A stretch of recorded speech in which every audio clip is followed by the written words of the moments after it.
Lorsqu'on parlera de l'agneau, il a reçu le nom.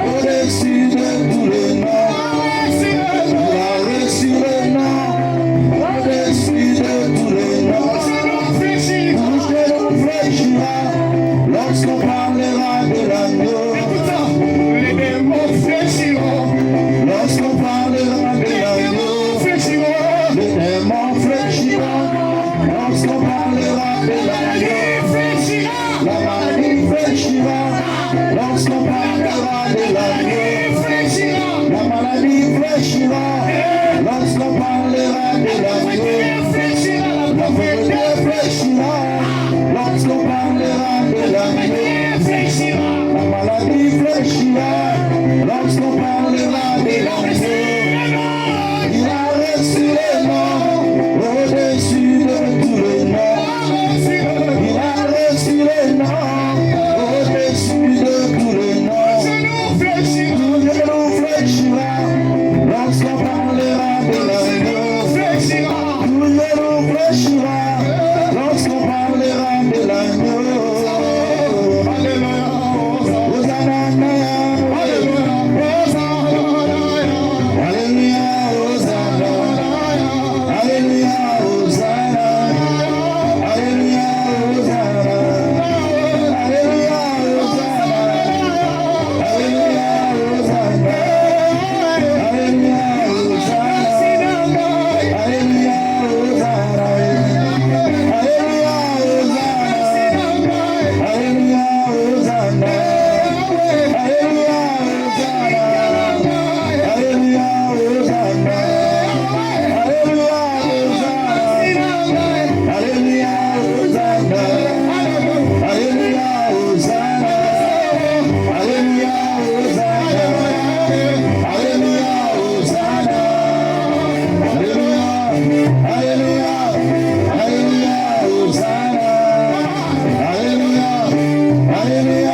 chaîne, c'est devant toi, Seigneur.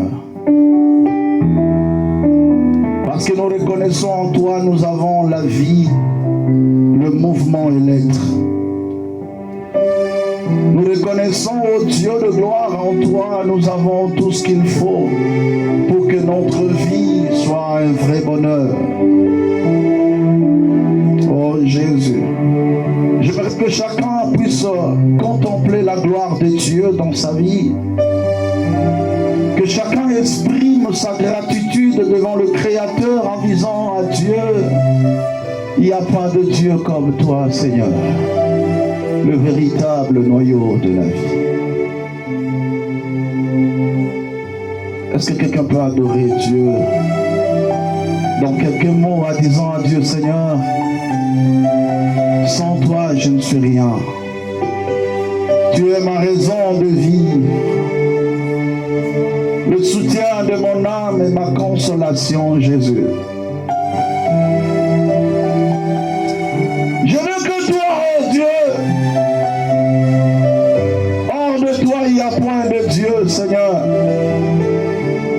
Avant toi il n'y avait pas de Dieu. Et après toi il n'y aura jamais de Dieu. Car après toi n'existera jamais, étant donné que tu es éternel. Alléluia. Oh Jésus.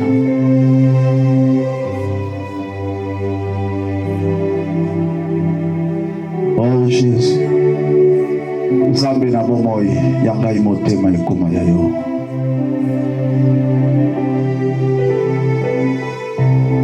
Upesaka bomoi na bato baye koluka yo Yesu.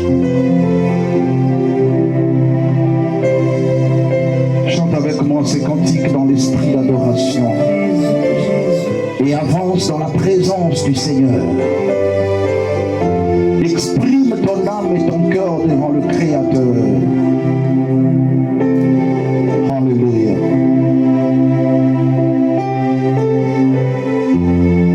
Alléluia.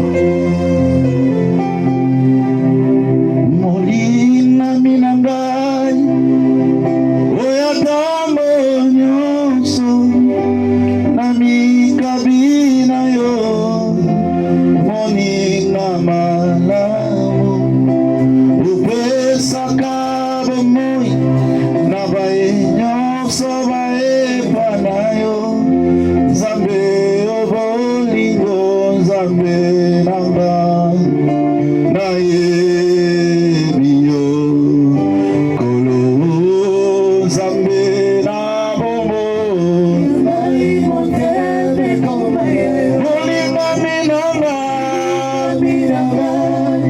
oyatango nyonso, nami kabina yo, moninga malamu, upesaka bomoi, nabae nyonso bae panayo, Nzambe obolingo, Nzambe nanga, naye biyo,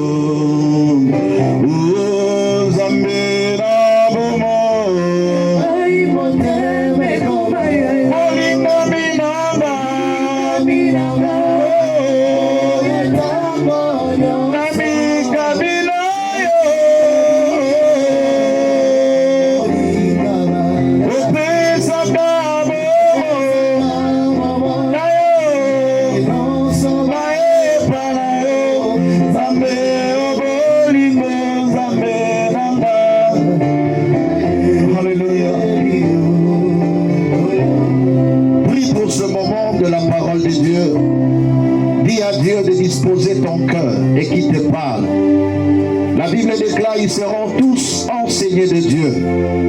Que le Saint-Esprit parle à ton cœur et qu'il révolutionne encore ta foi, qu'il te fortifie davantage. Prions le Seigneur au nom de Jésus-Christ. Alléluia. Seigneur notre Père, parle à nos cœurs.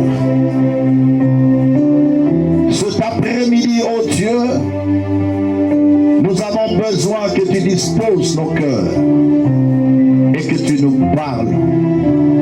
Que tu nous remplisses la joie, de la joie de ta parole. Comme David qui pourrait dire, je me réjouis de ta parole, comme une personne qui trouve un grand butin.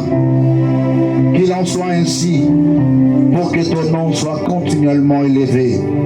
Dans le nom de Jésus, que nous avons ainsi prié. Merci Seigneur Jésus-Christ. Merci Seigneur Jésus. Amen. Gloire à Dieu. Est-ce que quelqu'un peut acclamer pour la gloire du Seigneur? Vérifie que tu es en train d'acclamer pour la gloire de Dieu. Gloire soit rendue à Dieu. Nous saluons dans le précieux nom de notre Seigneur Jésus-Christ. Sois un canal de bénédiction pour ton frère, ta soeur. Déclare que tu es béni parce que tu es venu là. Saluons-nous avec joie, avec amour. Et que le Seigneur vous bénisse abondamment. Est-ce que nous sommes dans la joie? Gloire à Dieu. Je bénis l'Éternel encore pour cet après-midi qu'il nous a accordé par sa grâce. Nous allons écouter la parole du Seigneur. Aujourd'hui, le thème que le Seigneur nous a mis à cœur de partager avec vous s'intitule « Près des merveilles de Dieu ». Près de merveilles de Dieu.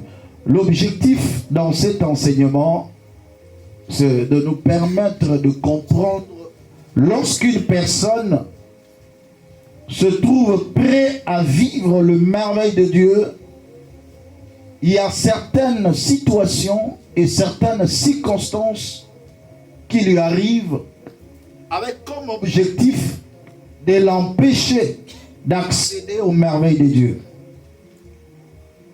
Est-ce que quelqu'un est en train de comprendre ça? Et ça, c'est un élément important.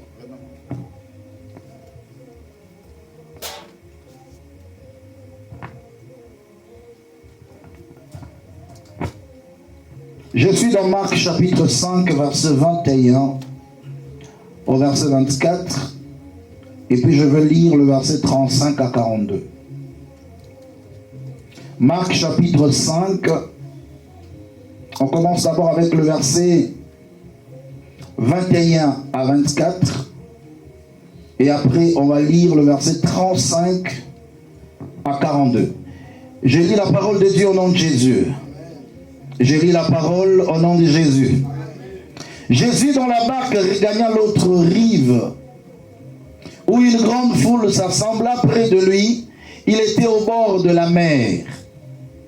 Alors vint un des chefs de la synagogue nommé Jairus, qui l'ayant aperçu, est-ce que tu peux souligner avec moi tout ce que je vais insister? Dans ta Bible, tu peux le souligner.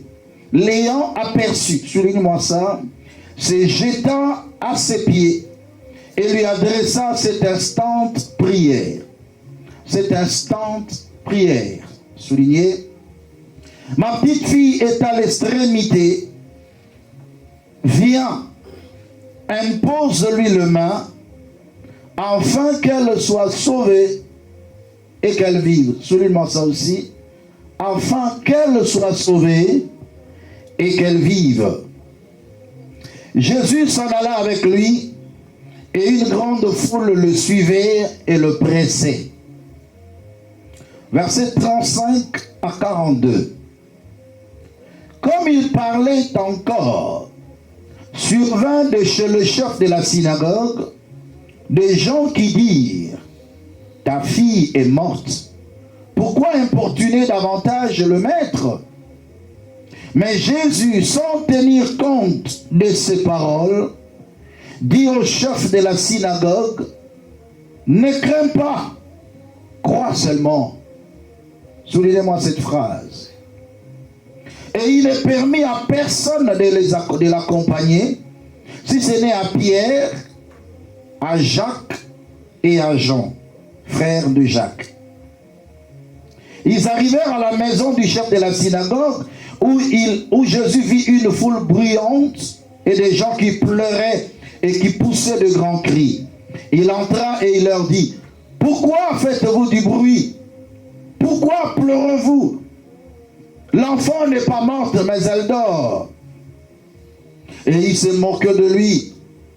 Ayant fait sortir tout le monde, il prit avec lui le père et la mère de l'enfant et ceux qui l'avaient accompagné, et il entra là où était l'enfant. Il la saisit par la main et lui dit, Talitha Koumi, ce qui signifie, jeune fille, lève-toi, je te le dis. Aussitôt la jeune fille s'éleva et s'est mise à marcher, car elle avait 12 ans, et ils furent dans un grand étonnement. Jésus leur adressa des fortes recommandations pour que personne ne sût la chose.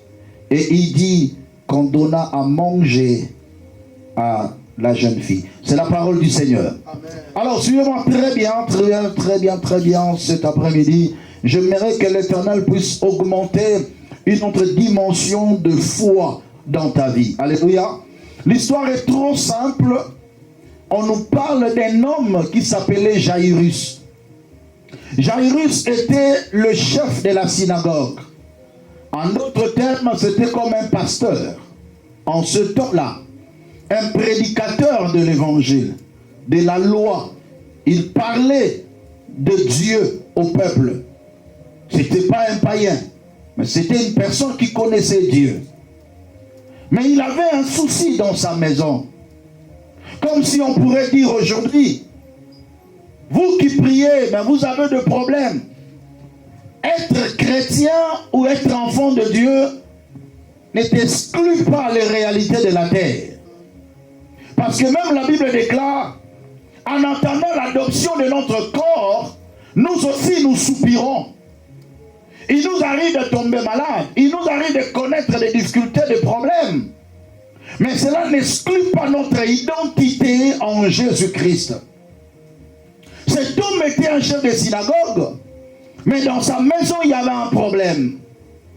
Cet homme venait prêcher la loi de Dieu, mais dans sa maison il y avait une maladie. Sa fille était tellement malade, parce que lorsqu'il dit ma fille est à l'extrémité, c'est-à-dire sa fille était tellement malade et la mort s'annonçait déjà dans sa vie. Mais la Bible déclare, cet homme a fait quelque chose que nous allons ensemble discerner et entrer en profondeur pour tirer des grandes leçons, pour nous permettre aussi de fortifier notre foi. Je déclare et je prophétise cet après-midi que toute personne qui est entrée dans ces lieux puisse y sortir en vivant le merveille de Dieu dans sa vie. Et je le déclare sur toi au nom de Jésus-Christ. Cet homme avait un problème, mais il laisse d'abord son problème pour aller chercher la solution. Bien-aimé, il ne faut pas faire semblant lorsque tu sens que la vie n'avance pas. Tu sens qu'il y a des choses qui ne marchent pas. Il faut toujours être capable de faire un pas à la recherche du Seigneur. Vous savez, la Bible déclare, demandez, on vous donnera. Mais si on ne vous donne pas lorsque vous demandez, cherchez. Il faut parfois faire un mouvement en quittant parfois dans son lieu de confort. Mais malgré le lieu de confort, mais il n'y a pas de solution. Malgré le lieu de confort, mais l'enfant est malade. Malgré le lieu de confort, mais il y a une difficulté. Il dit non. Je dois quitter ce lieu de confort pour aller à la recherche de la solution. Je voudrais dire à quelqu'un, lorsque tu sens que rien ne marche dans ta vie, sors de ton lieu de confort. Va à la recherche de la solution. Ne sois pas orgueilleux. Lève-toi, bouge. Il n'a pas regardé qu'il était le chef de la synagogue. Il pouvait dire à mon rang, je ne peux pas aller chercher ce petit-là. Ou je ne sais même pas s'il a étudié la loi ou pas. On l'a vu grandir ici. Mais moi, je suis un docteur de la loi. Moi, je suis le chef de la synagogue. Il pouvait s'en foutre de Jésus. Mais la Bible me dit, lorsque cet homme a quitté sa maison, la Bible déclare, j'aime ce que la Bible dit, écoutez-moi bien, je suis au verset 22. Alors vint de chez le chef de la synagogue, nommé Jairus, qu'il l'ayant aperçu, ça j'aime, qu'il l'ayant aperçu. Quand on dit l'ayant aperçu, apercevoir veut dire voir de loin. Alléluia. Il a vu Jésus de loin, l'ayant aperçu. Mais cependant, la Bible nous parle au verset 21 que lorsque Jésus venait, il était avec une grande foule. Mais au milieu de la foule, il a aperçu Jésus. Au milieu des obstacles, mais il a discerné le Seigneur. On appelle ça la révélation de Jésus. Cet homme de Jairus a discerné, a eu la révélation de Jésus au milieu d'une grande foule. Il n'a pas fait de confusion. Il était à la recherche de la solution de son problème. Mais ayant aperçu Jésus, bien-aimé, toute personne sur la terre peut apporter une solution. Mais une solution éventuelle, il en existe beaucoup. Mais la meilleure solution vient de Jésus-Christ. Il dit, il y a beaucoup de gens auprès de qui je peux demander la solution. Mais cet homme que j'ai aperçu, il est spécial. Il s'approcha de lui et se prosterna à terre. La Bible déclare, David est en train de dire, je lève mes yeux vers les montagnes. Mais d'où me viendra le secours? Les montagnes sont des adresses de solutions. Des hommes élevés en dignité. Des hommes dont on peut se dire, celui-ci a la solution à mon problème. Ils se représentent comme des montagnes. Ton mari peut être comme une montagne, ta femme, tes enfants, tes parents, tes frères et sœurs, comme des montagnes, de gens dont tu te dis, ma solution peut venir d'eux. Mais David dit non, j'ai levé mes yeux vers eux, mais je n'ai pas trouvé la solution. Mais mon secours vient de l'Éternel qui a créé le ciel et la terre. Il marque une démarcation. Il dit, celui auprès de qui mon secours vient, ce n'est pas n'importe qui. C'est un créateur du ciel et de la terre. C'est-à-dire, lui-même, quand j'ai un problème, il n'a pas à chercher la solution, mais il crée la solution. Je suis venu dire à quelqu'un, je prophétise, que Dieu crée la solution pour ton problème. Au nom puissant de Jésus. Si les hommes n'ont pas de solution pour toi, mais Dieu est le créateur. Il a aperçu Jésus, la révélation de Jésus. Ça, c'est le premier point pour vivre le merveille de Dieu. Il faut avoir la révélation de Jésus. Et la révélation de Jésus, c'est défini par trois choses. C'est que Jésus est pour toi, c'est que Jésus a pour toi, et c'est que Jésus peut faire pour toi. Les trois dimensions de la révélation de Jésus. La Bible déclare que sans la révélation, le peuple est sans frein. C'est-à-dire, les gens n'arrivent pas à savoir l'adresse où stationner. Ils rôdent. Ils sont sans frein parce qu'ils n'ont pas encore la révélation de Jésus que ma solution vient de lui. Quelqu'un qui reconnaît que la solution de son problème vient de Jésus, il a une adresse. Comme cet homme, il avait une adresse. Il a vu Jésus et s'approcha, se prosterna à terre. Deuxième chose, il lui adressa cette instance de supplication.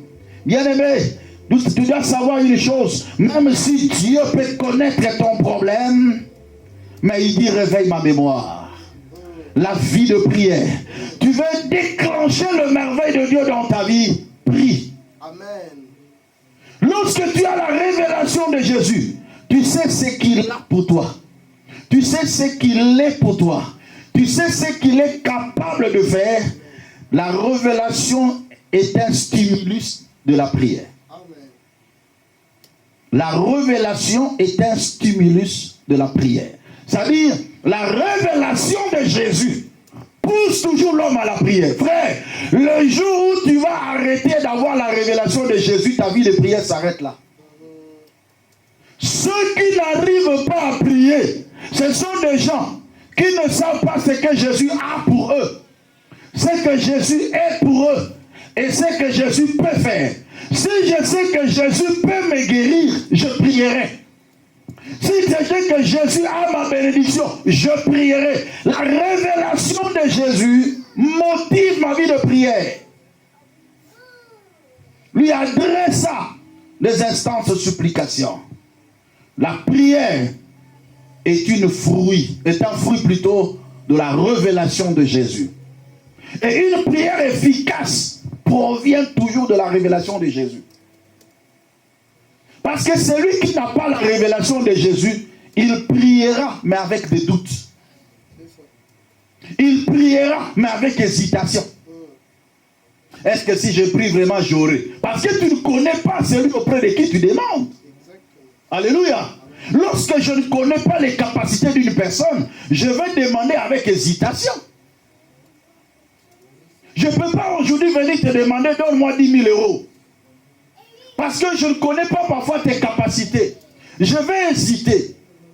Mais si je suis face à un milliardaire, je peux demander facilement et aisément.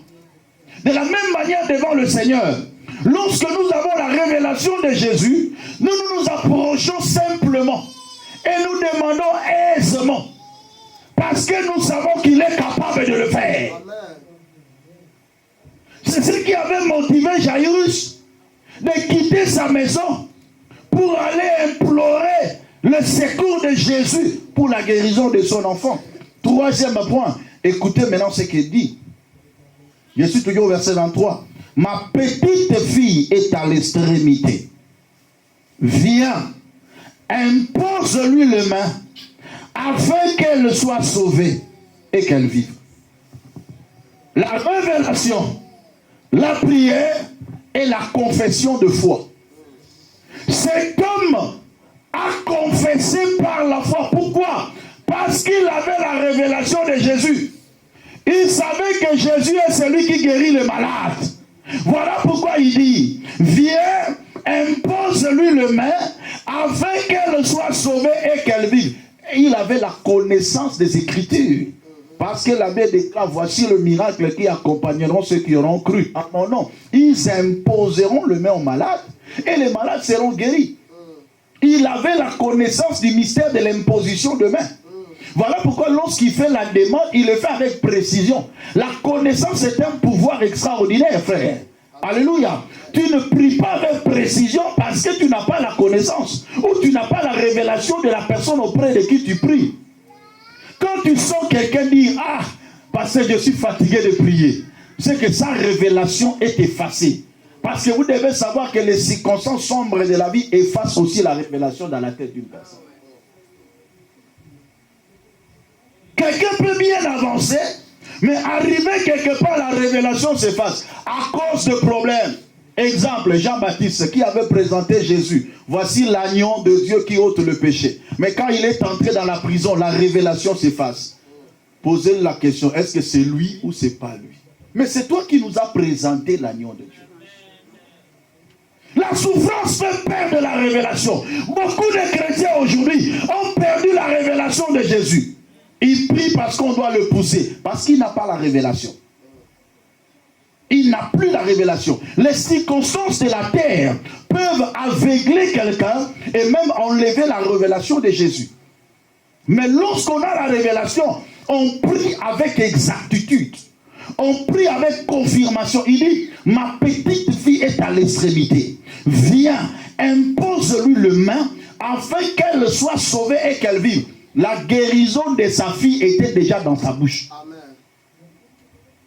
Bien-aimé, le résultat de ton problème se trouve déjà dans ta bouche. Parce que toi, tu confesses. L'abbé déclare, c'est ce que nous croyons, c'est ce que nous disons. C'est ça le monde de foi.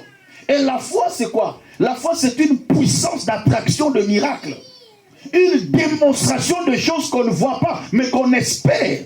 J'espère à la guérison de ma fille. Voilà pourquoi je te dis, viens, impose-lui les mains. Cette déclaration a été scellée même dans l'esprit du Seigneur. Alléluia. Est-ce que vous êtes avec moi? Amen. La confession de foi. Qu'est-ce que tu dis? Qu'est-ce que tu déclares? Prenez-moi Proverbe 12, verset 14. Qu'est-ce que tu déclares dans ta bouche? Une personne qui a la révélation de Jésus ne peut pas dire n'importe quoi dans sa bouche. Une personne qui a la révélation de Jésus, même dans sa prière, il sait exactement ce qu'il doit dire. Il y a certaines choses dans les prières, il ne faut pas les dire. Lisez, berger. Par le fruit de la bouche, on est rassasié de bien. Par le fruit de la bouche, on est rassasié de bien. Donc c'est que je peux rassasier ma vie par le fruit de ma bouche.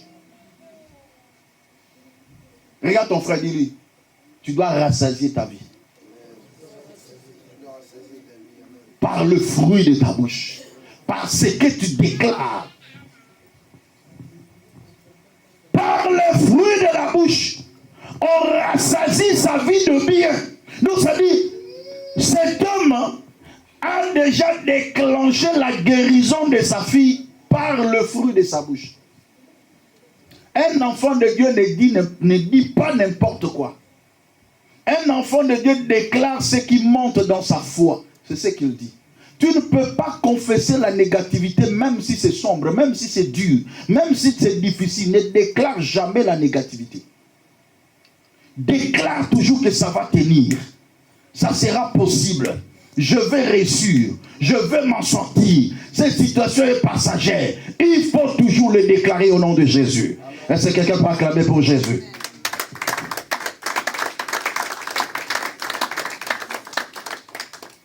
Qu'est-ce qui s'est passé?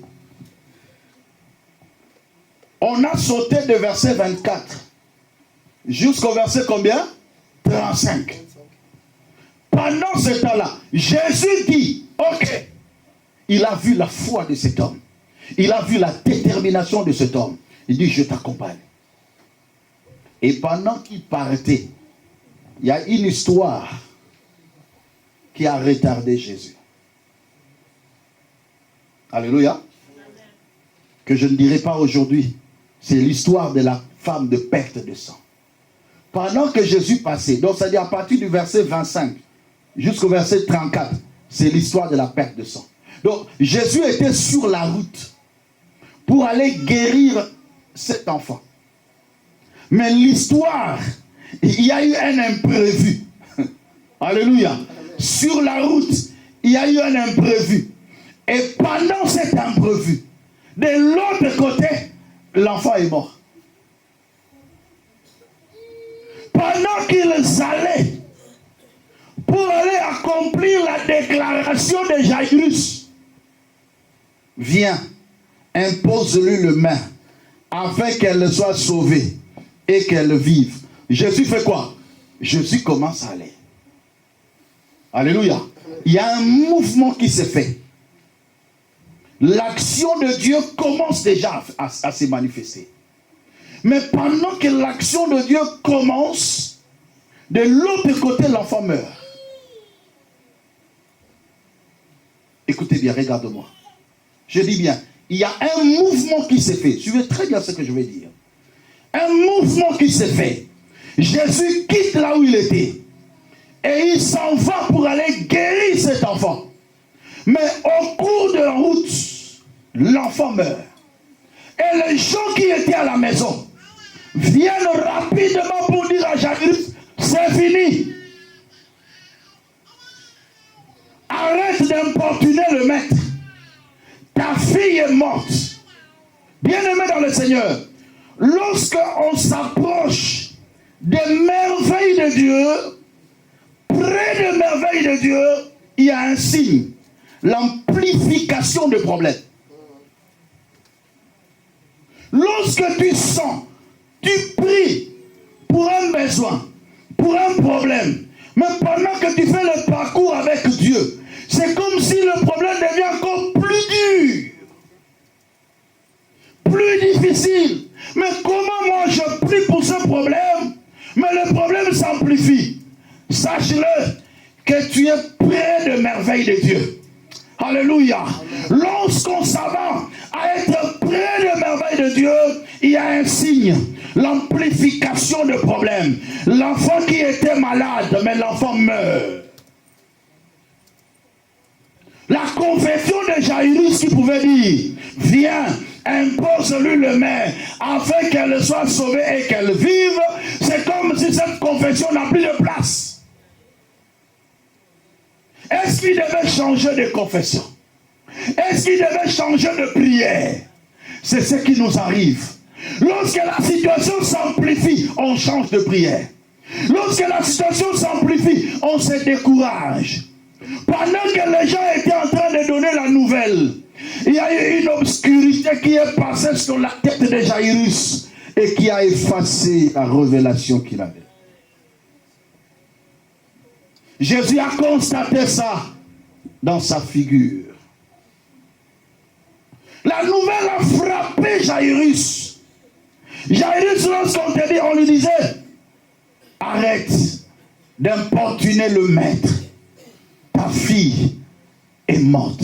Il y a certaines nouvelles, lorsque tu l'entends, tu es frustré, tu es déçu, tu entres dans la dépression, tu es désemparé. Et tu te dis, mais qu'est-ce qui m'arrive maintenant? Le Seigneur regarde Jairus. Jairus est en train d'écouter les choses. Oh, que bien aimé dans le Seigneur. La foi vient de ce qu'on entend. Et ce qu'on entend vient de la parole de Dieu. Amen. Mais le doute aussi, c'est un voisin de la foi. Mais contraire, le doute, c'est aussi un état d'esprit, mais qui provient des informations contradictoires. Alléluia. Oh, que Jairus avait une information. Viens, impose sur le main. Il avait la connaissance de la parole de Dieu et il avait la foi dans son cœur. Mais tout d'un coup, il y a une information contradictoire. Ta fille est morte. Arrête d'importuner le maître. Le doute s'installe. Et pendant que le doute s'installe, la crainte commence à venir. Qu'est-ce qui se passe ici maintenant?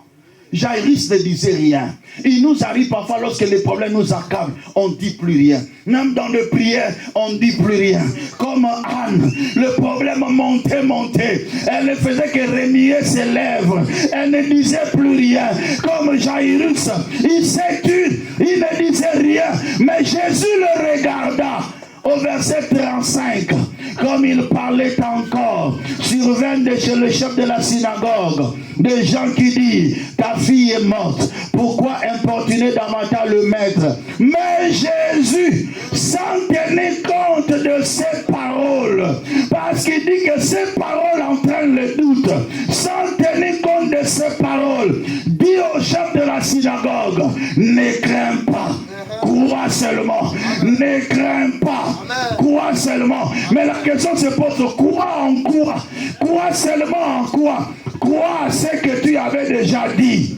Viens, impose-lui le main afin qu'elle soit sauvée et qu'elle vive. Même si tu vois les situations s'amplifier, ne crains pas. Crois seulement. Tu avais la foi autrefois, mais maintenant tu n'as plus la foi. Ne crains pas. Crois seulement. Oh, Jésus guéris-moi. Tu croyais à la guérison. Maintenant la maladie s'amplifie. Ne crains pas. Crois seulement. Les fiançailles évoluaient bien. Mais après il y a des couacs. Ne crains pas. Crois seulement. Crois à quoi? Crois à ce que tu avais dit. Crois à la foi que tu avais bien avant. Amen. Ne regarde pas l'amplification des circonstances. L'objectif du diable, c'est de t'étouffer.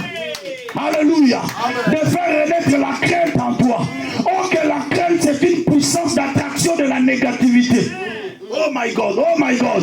Plus tu crains, tu attires la malédiction. Plus tu crains, tu attires le problème. Plus tu crains, tu attires la gravité du problème. Oh bien-aimé, je prie et je déclare que le diable ne puisse pas entraver ta foi. Que le diable ne puisse pas faire faillir ta foi.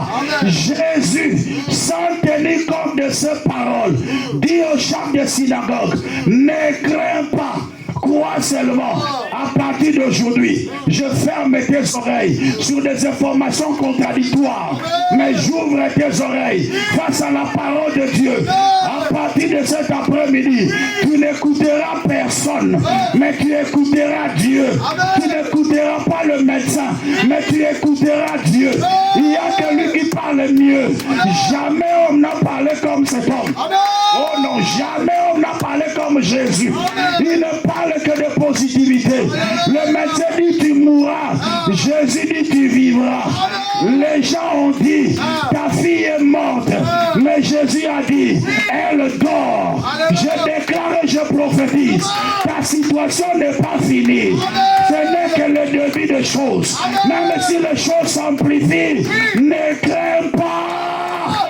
Crois seulement. Tu es près des merveilles de Dieu. Tu es prêt à vivre les merveilles de Dieu.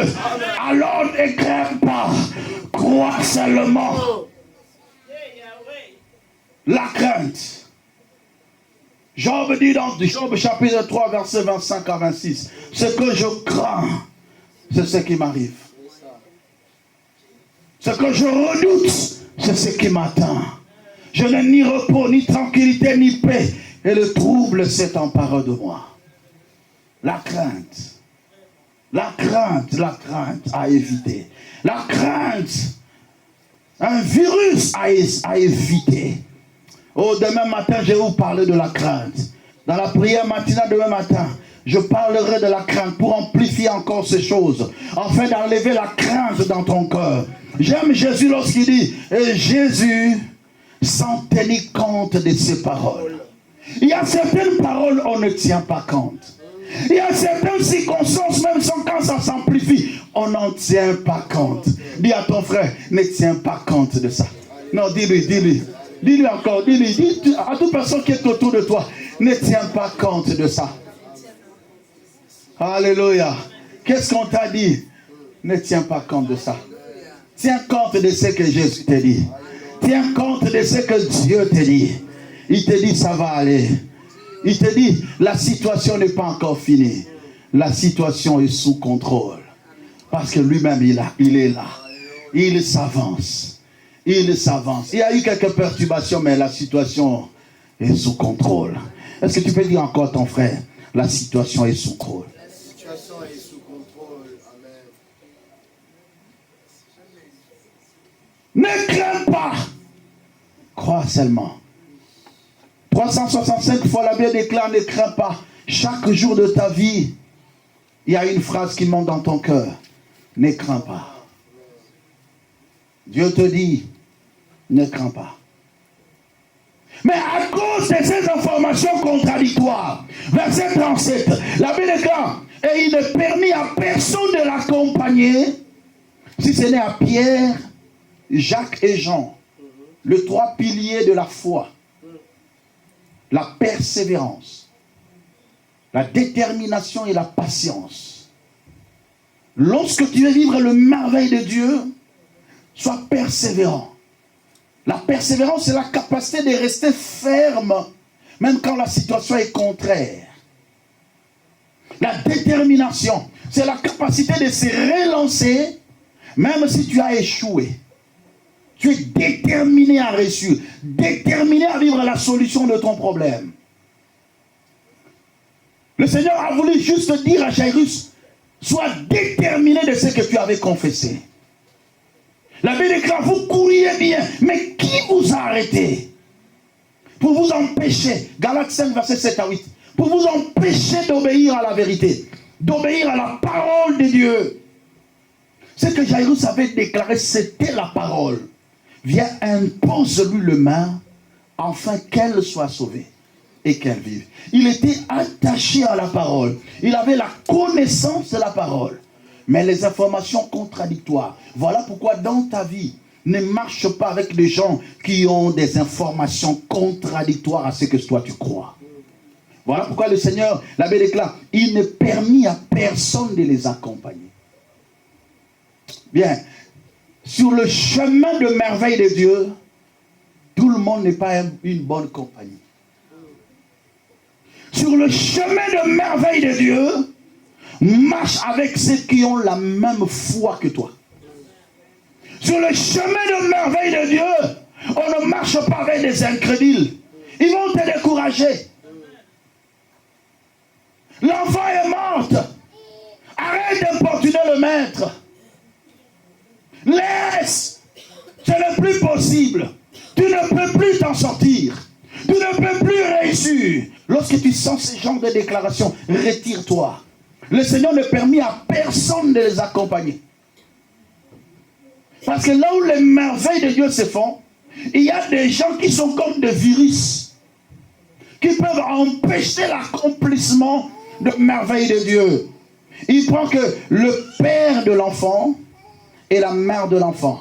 Lorsqu'il arrive, il voit tout le monde est en train de pleurer. Il dit, pourquoi faites-vous du bruit? Pourquoi pleurez-vous? L'enfant n'est pas morte, mais elle dort. Là où les gens voient la mort, mais lui voit un sommeil. Ok, là où il y a un sommeil, on peut juste réveiller quelqu'un. C'est ce qu'on appelle la vision.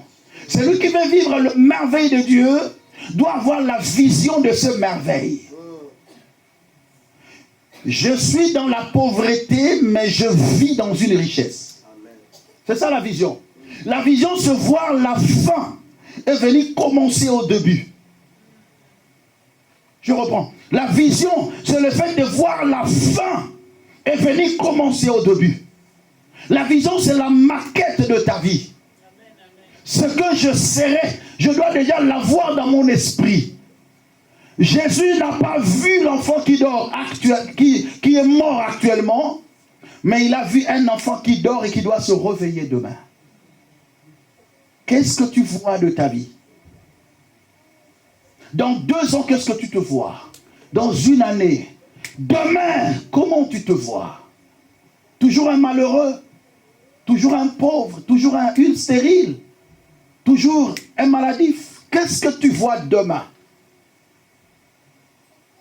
La vision. Tu vois la fin de bonnes choses, mais tu commences au début. Jésus a vu qu'un enfant dormait, mais pas la mort. Ça dépend de ce que tu vois. Tout dépend de ce que toi tu vois. Voilà pourquoi le Seigneur, lorsqu'il avait amené son peuple vers Canaan, avant d'arriver, il a commencé d'abord à déclencher leur vision, à changer leur vision. Il a dit, vous avez assez demeuré dans cette montagne. Mais vois, je mets le pays devant toi. Monte et prends en possession. Mais lorsque le Seigneur dit, vois, je mets le pays, devant eux, il y avait la montagne. Deutéronome 1er, verset 6 et verset 21. Devant eux, il y avait la montagne. Mais Dieu dit, vois le Canaan. Or que Canaan était caché derrière la montagne. Il y a un voile aujourd'hui qui cache ta bénédiction. Mais un homme révélé, il voit le merveille de Dieu au-delà de l'apparence. Il voit le merveille de Dieu au-delà de la montagne. Je déclare et je prophétise. Derrière chaque difficulté, il y a une merveille de Dieu. Derrière chaque problème, il y a une grâce de Dieu. Derrière chaque stérilité, il y a un enfant de gloire. Derrière chaque combat, il y a une grande victoire. Je déclare au nom de Jésus que le Seigneur change ta vision. Je peux dormir sur une natte, mais dans ma vision, je suis sur un bon lit et sur une villa. Alléluia. La vision, c'est voir la fin et venir commencer au début. Ça va changer ta façon de voir les choses. Ça va changer ton langage. Ça va changer ton attitude. La Bible déclare, il se moquait de lui, alors ayant fait sortir tout le monde. Il y a des gens qui vont se moquer de toi lorsque tu vas commencer à parler la foi. Il faut parler la foi. Il faut parler la vision. La Bible déclare, quand il dit que l'enfant n'est pas morte, l'enfant elle dort. Il dit non. C'est un aventurier, regarde ce qu'il dit. Il y a un médecin qui est venu ici. Le médecin a constaté la mort. La foi ne marche pas avec l'intellectualisme. La foi, c'est la folie. Croire à l'impossible, c'est ça la foi. On dit que la chose est impossible, moi, toi, tu crois seulement. Vous savez, pour le monde, la guérison était facile. Viens, impose le main afin qu'elle soit sauvée, qu'elle vive. On parle de la guérison. Mais là, maintenant, on parle de la mort. On appelle ça une contre-espérance. Une réalité devant laquelle l'homme ne peut plus espérer. Il y a des gens qui arrivent dans des contre-espérances. Tu vois la réalité en face, tu ne peux plus espérer. Mais j'aime Abraham. Pourquoi on l'appelle père de la foi? Parce que cet homme a espéré face à une contre-espérance. La Bible déclare, espérant contre toute espérance, il crut, en sorte qu'il devient père d'un grand nombre de nations. Mais lui, dont le corps était déjà usé, parce qu'il avait près de 100 ans, et dont Sarah n'était plus en état d'avoir les enfants.